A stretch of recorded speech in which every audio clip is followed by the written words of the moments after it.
All right, everyone. Shemai, welcome to our training today on science communication and storytelling for our environment. We're going to take you through a few of the things that we need to know before we start storytelling about our environment, about science in general, and the likes. So let's get into it. So when it comes to science communication, we can do it in many, many different ways. And we normally call it SciComm. And I've been doing it a long time now, around about 22 years, something like that. And largely over the last 22 years, I've been doing public speaking, I've been doing podcasting, filmmaking, photography, and lots of stuff in between. There's no real one way to do science communication, and we'll see that throughout this presentation. But it's always important to choose the ones that you're good at, that you want to spend time doing, that you find is your niche for the way you do science communication. So up on the screen every now and then you'll see a QR code. You can click that, or you can scan it with your phone and go to exactly the places that I'm talking about when we're talking about these kind of things. For more information on me, you can go right there. So let's get into what is science communication, why do we do it, and what's the purposes of it. Well, science communication in general is activities that connect science and society. You hear us talk about that quite a lot, that it's the link between science and society that we're really worried about when we're thinking about science communication. So that link there is for a number of different reasons, and we'll get to those as we go along. But in terms of what is science communication, it's really difficult to pin down exactly what it is. But I think anything that links science and society is a good place to start. And over the last few years, I've been promoting what I call audience first SciComm.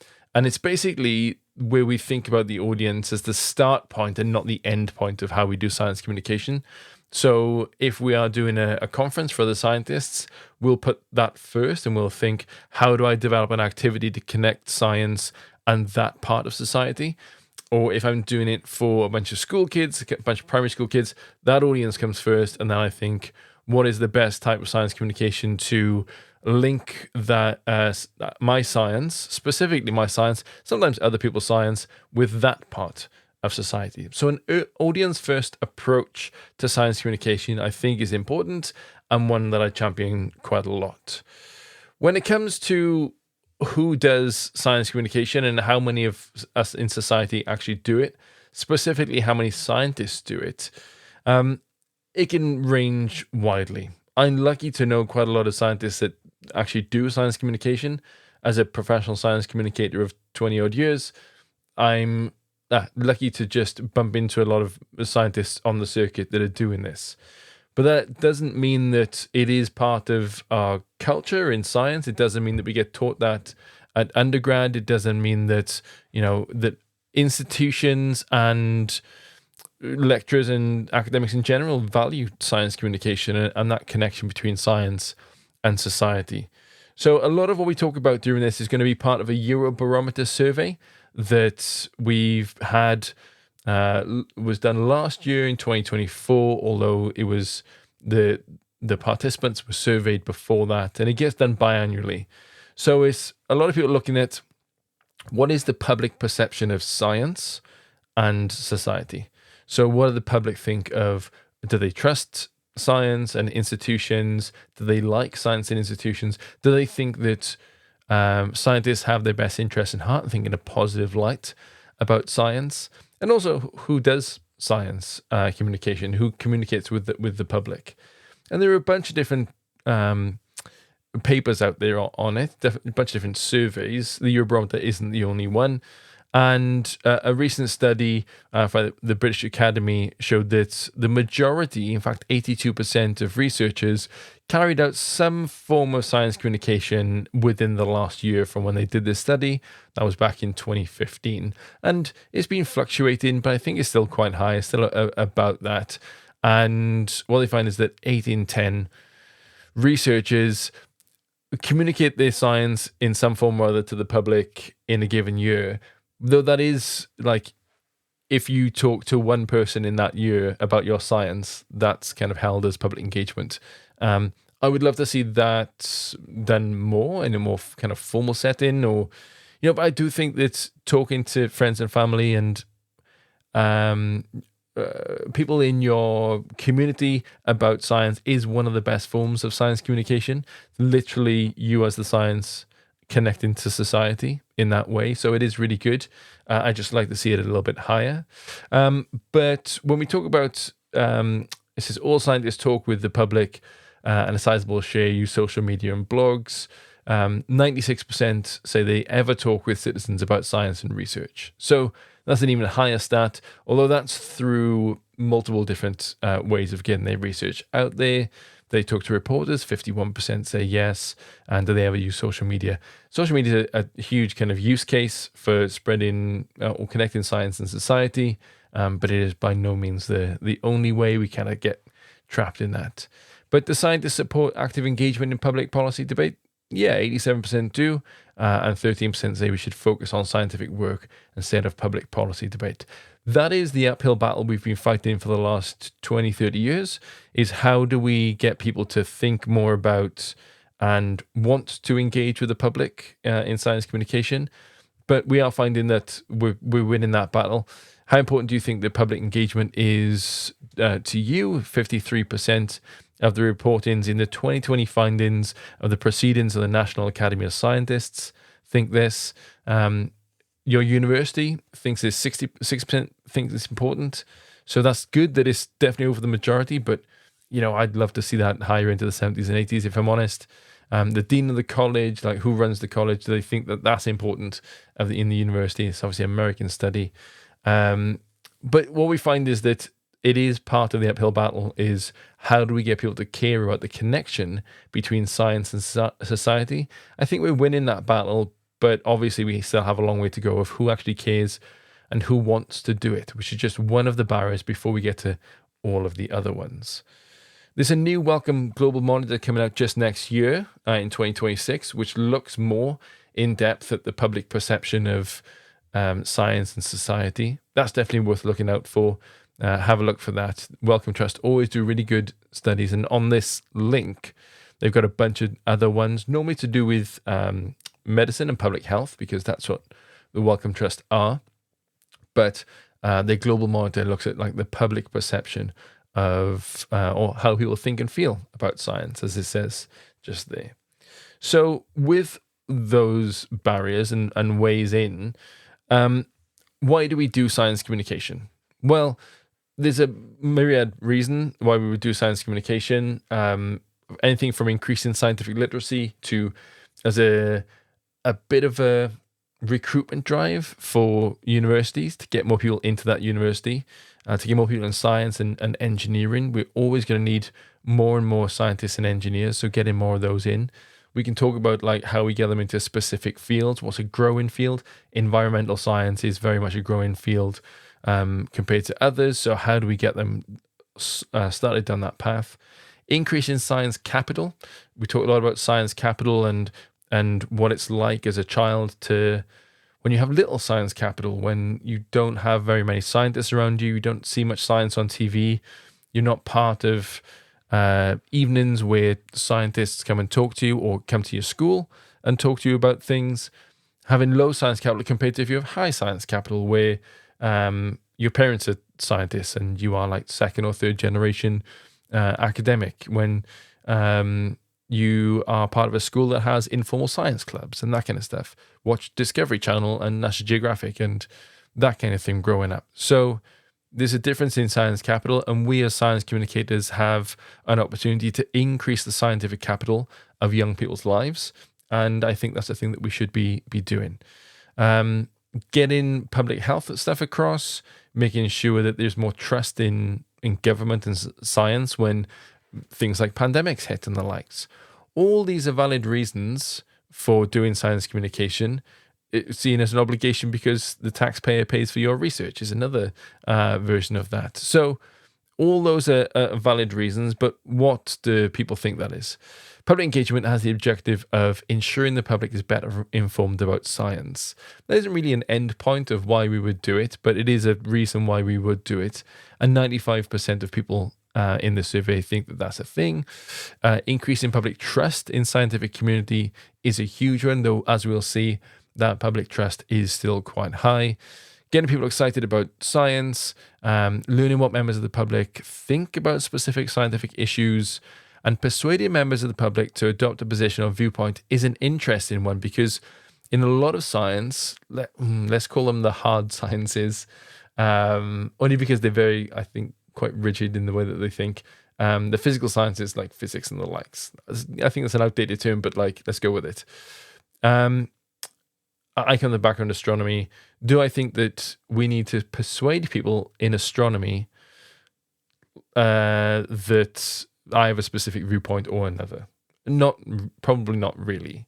But in things like environmental science, in climate science, and all these kind of things, persuading members of the public to adopt a position or viewpoint that is factual and that is on your side is probably more of a thing. So depending on which kind of science you do, or whether social science or engineering or tech, that might be more or less aligned with you and what you want to do.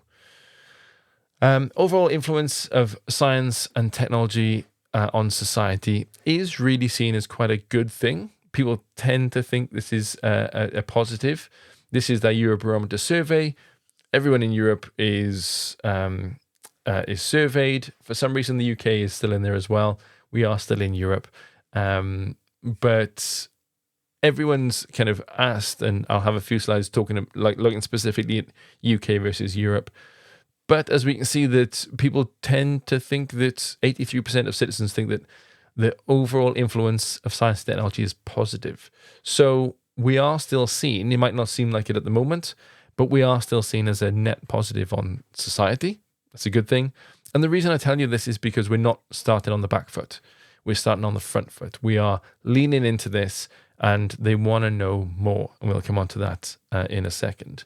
So we're seen as a positive for society. Let's lean into that. We're also trusted in society. So the trust and equity in science is still quite high. So on a series of statements, for each statement, they feel like we're a positive impact. And that really matters when it comes to that decision making.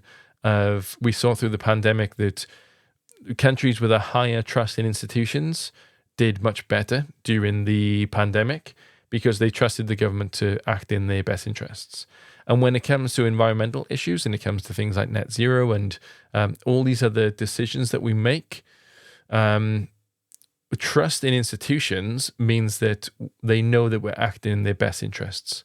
So it's really important for us to have high trust and equity in science, but also in the science policy that comes out of government as well. So we should work hard to keep that one quite high. And Diane, well done to everyone who's been keeping that high. So when it comes to the views on the impacts of science and technology in society, the outer pie of that is the UK, and the inner pie of that is the EU. Fairly well aligned, I think, but like I said, most people still think that the overall impact of science and technology on society is high. There varies between male and female for various reasons, and varies in where you are in education. However, it's generally quite high. And you can see if it goes down or up. In a few places it goes down because of varying things. I think the pandemic might have broken a bit of trust in some institutions, but generally we're starting on a positive, and again, that means that we can lean into it. So who needs us to do science communication? Well, that's a really big open question. But generally, when I work on projects with people, they'll say we want to aim our content at the general public. And what we find is that we used to do a really kind of old school version of what is the public. There is no such thing anymore as, there never has been, but we used to think that there was a public that we would do our science communication to. That's no longer the case. We don't think like that. We don't think of this didactic approach of, we have information in this silo, in this like institution, and we're going to pass it down the ladder to all of you. That's not really how we do science communication anymore. It's more of an equal plane conversation between two equal parties that we try and do. So there is no such thing as, we are an institution or we are science and this is the public, and we'll pass information back and forth. from one down to the other. It is much more of a back and forth, but between each other. So we learn things from them about what they think about specific topics in science, and then we pass that information back along. And it's more of a conversation than it is a didactic approach of there being all the science up here, and it gets passed down to the public down there. But like I said, the public is not a monolith. There are lots of different types of people we should be doing science communication for. And when we look at all the different reasons why and barriers to science outreach within academic science research settings, the reason that we don't always pass on that information or always kind of engage in that is because there are barriers to doing that outreach. 84% of academics surveyed in this said that time was a huge barrier to it. Lack of funding was a huge barrier, not necessarily lack of interest. So most scientists do still want to do public outreach, but what we're finding is that it's not always applied for in grants or not. There's obviously, when you want to do the science and there's some money in the grant, if some money has to go, then it's normally not the science research. It's normally the outreach, and it's the communication afterwards. And as we know, there's not a lot of spare time in academia. So 84% of people say that lack of time to do it is still a huge thing. Lack of knowledge, I think, is a big one too. We just don't do the training with scientists that we should in how to communicate with the public well, which means that they don't necessarily have the tools at their disposal to be effective science communicators, which can lead to just lack of confidence in going out and speaking to the public. Not that many academics lacking confidence, but time and funding is really, they kind of linked, but they are the things that are the main issue of the reasons we don't go out there and talk to the public about science. But that it doesn't mean that the public doesn't get science communication. In this one, we can see that citizens engage in science and technology for each of those double bars that go across. The bottom one is the UK, and the top one is the European Union. So what we can see in this is that, for some reason, I think I'm going to attribute it to David Attenborough, but that's anecdotal. The UK watches many more documentaries than the EU does, the EU 27. So other than that, though, it's quite equal all the way down in that our citizens are fairly well versed in science communication and bringing in science capital. And that means that, again, we're on the front foot, that they want to go out and do this kind of thing. As we go down, we start to get into going out to public meetings and debates on science and technology and actively part of science projects and things. Those are the things lower down that we need to do better at. And it tends to be the more kind of face-to-face stuff that's high value, low engagement, I would say, or low quantity. High quality, low quantity. Whereas the top, I think, watching documentaries is not as low quality, but it's high quantity, it's mass numbers versus low quality. So when it comes to who do we want to do science communication, when it comes to getting academics out there and getting scientists out there to do it, it can be tough because there's a lack of time and there's a lack of funding to do that. So how do we go about getting more and more people out to do that? Well, it turns out that who should be doing science communication? It is researchers, it's professional science communicators, it's journalists, and it's a little bit of everyone. I've been pushing an idea about polyology in science communication, where a multiplicity of voices is not only good because we want more and more diverse faces out there, but it's also good from a trust point of view. We don't necessarily get to choose who trusts the things that we say. We build trust with the public, and maybe they trust me but don't trust the next person. And I'm doing things in the local community, and that person's doing things on screen, and the next person then is doing workshops or works at a science center, and the next person does this other thing.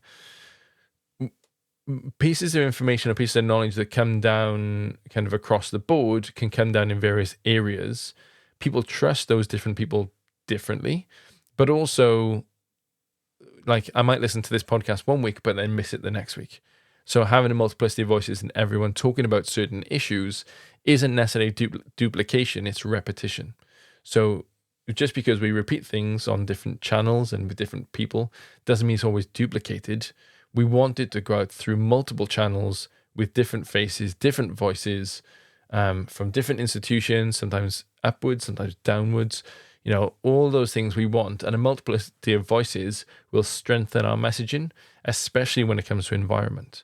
So we want everyone to be talking about the environment and how we can build back nature stronger.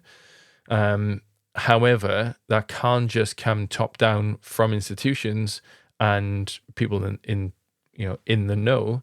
It has to come from everyone. So it has to come from people on TikTok. It has to come from community centers. It has to come from ramblers. It has to come from scientists and engineers and everyone else. So having that multiplicity of voices, if you see someone out there doing something similar to what you want to do, that doesn't mean you shouldn't do it, because you'll have an audience that they won't have, because you are you and they are them. So adding to that multiplicity of voices is good. And where should we do science communication? Well, you can do it anywhere. Like, I've done it on all 7 continents and everywhere from the bottom step of the Titanic, the replica that's now in Ireland, Abu Dhabi Science Festival, Hong Kong Science Festival, everywhere. Like, it's been a wild ride of the last 22 years, and through a bunch of different mediums as well. So let's take a look at what those mediums might be. A lot of people still read online encyclopedias. I'm assuming that that's like Wikipedia and not Microsoft Encarta, like I used to look at on DVD, CD. 70% of people still listen to radio and podcasts. That's gone up by 3 percentage points from the last time that this survey was done, but a year before that. So podcasts is definitely on the rise. A drop in people reading newspapers, though I think online newspapers are still quite highly read.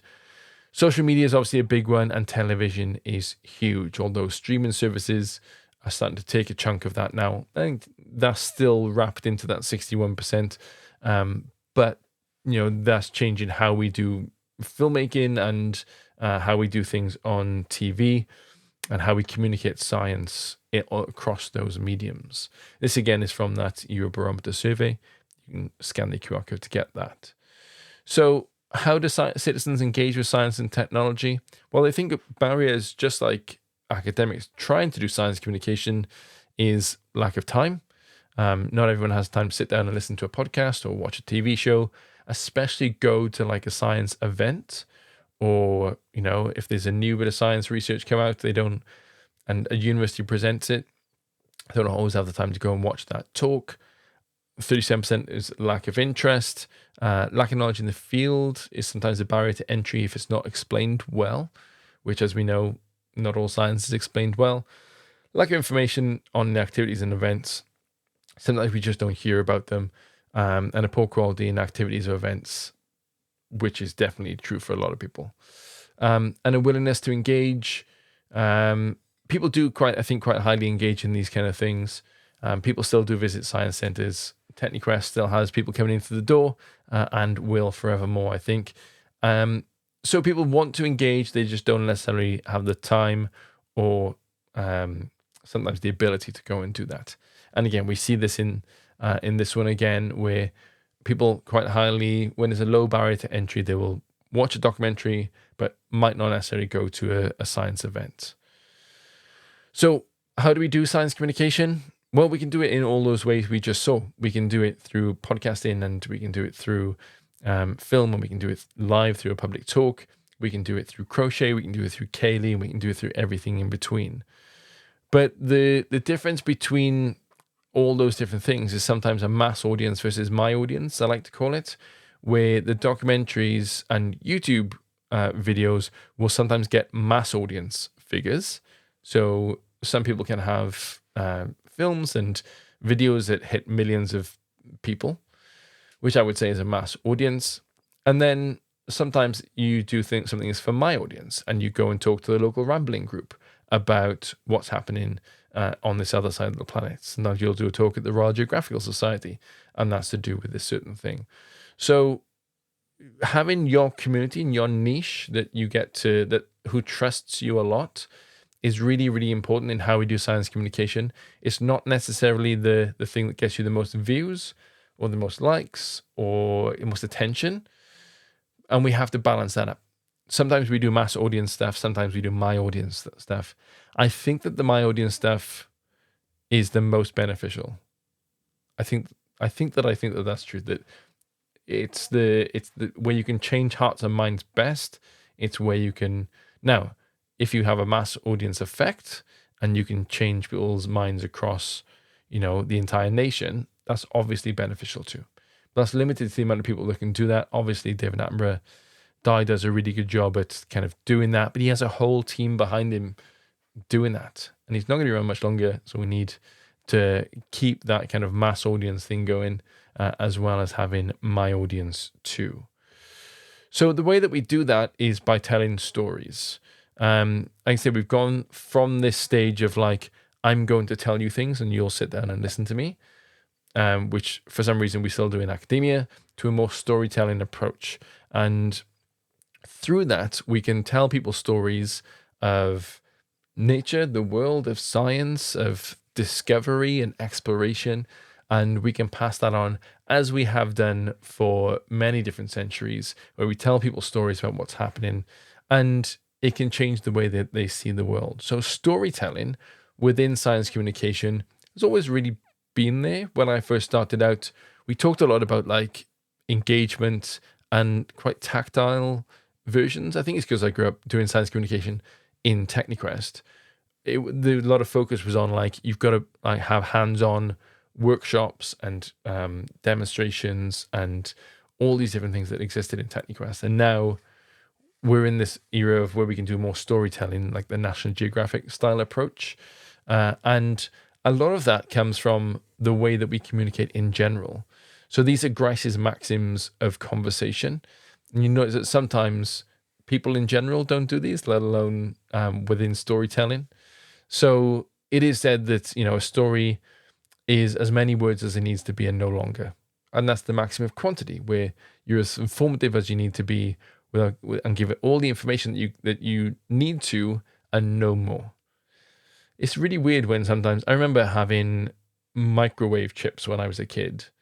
And at one point they put on the now made with real potatoes.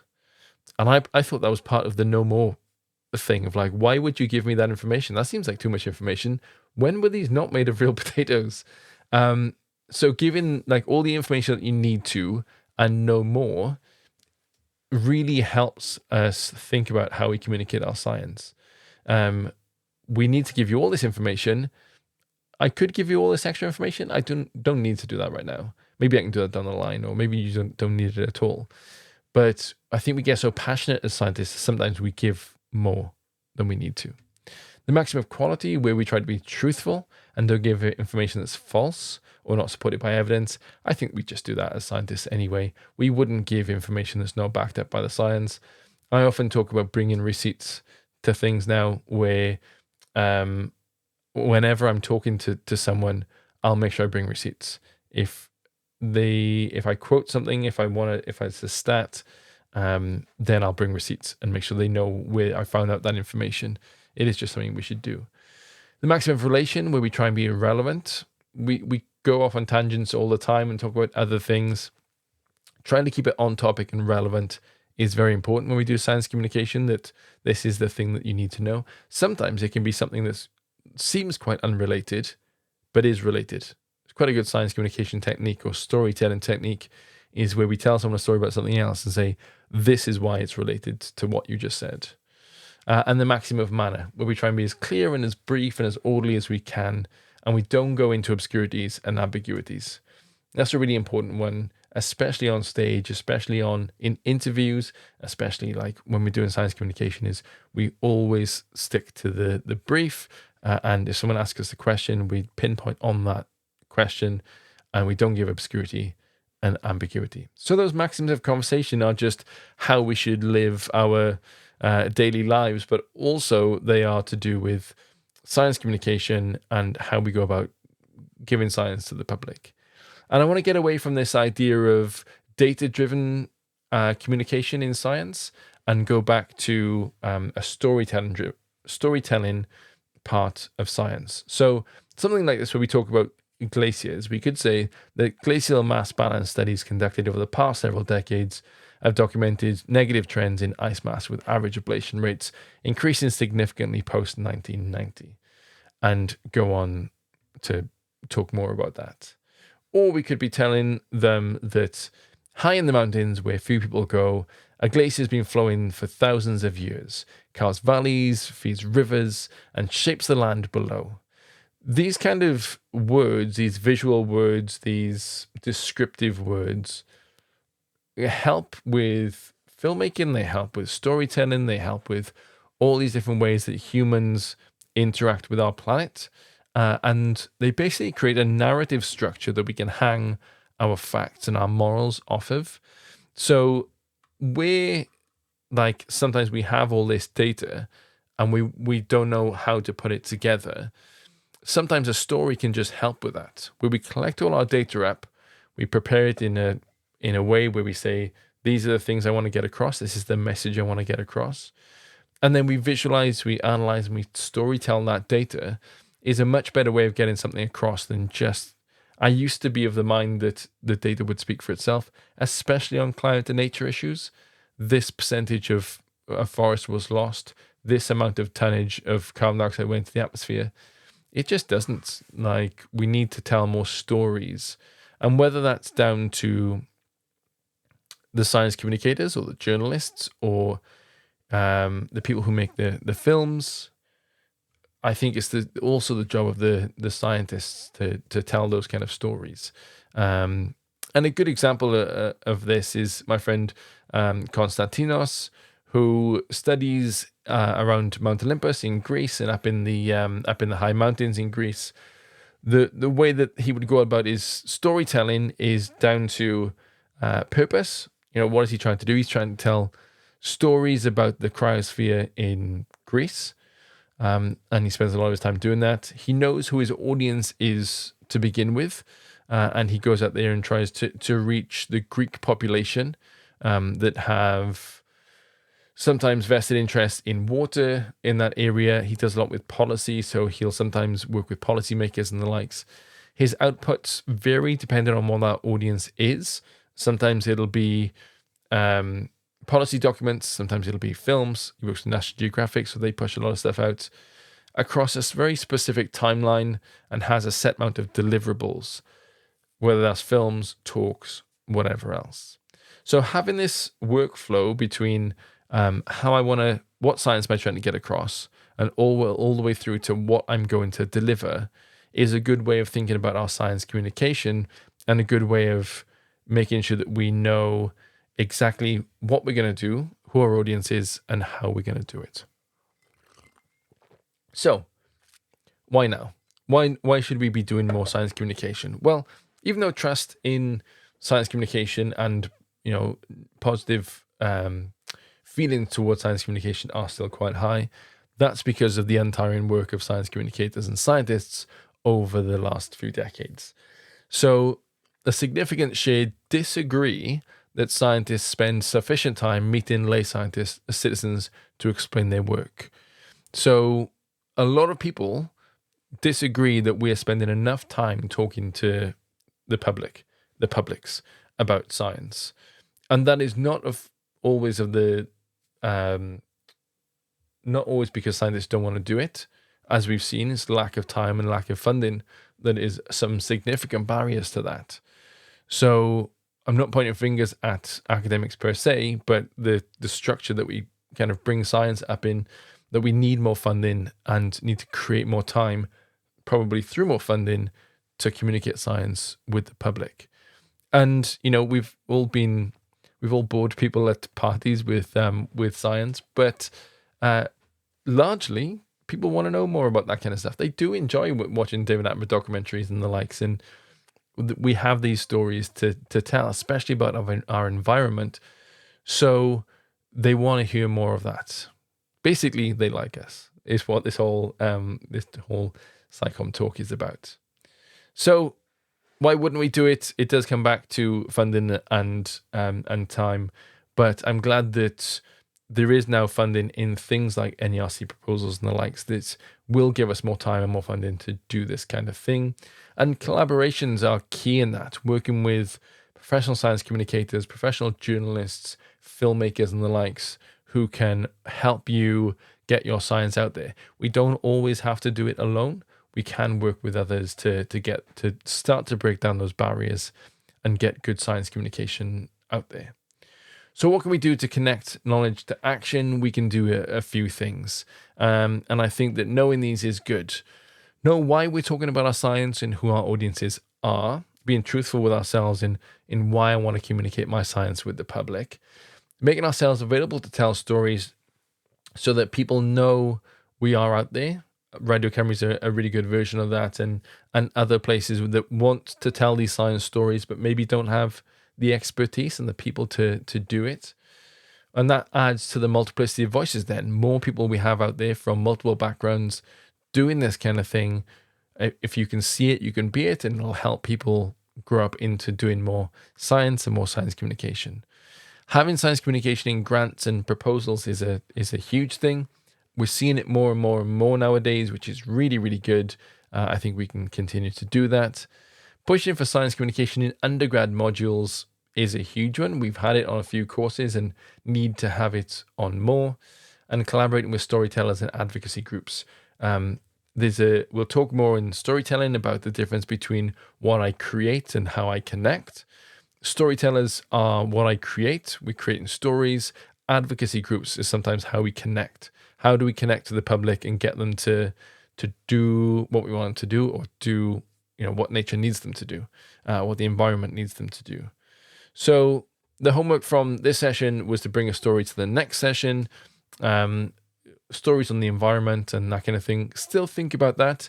What stories have you seen that you think particularly good? We learn really well from seeing others do things really well. So good storytelling is always worth pointing out and congratulating. And then in the next session, we will do how we go about storytelling for science communication and how we can use storytelling techniques to make sure that we are explaining ourselves as well as possible and in a way that's both engaging and helpful for our community. Diolch yn fawr iawn. I'll see you in the next one.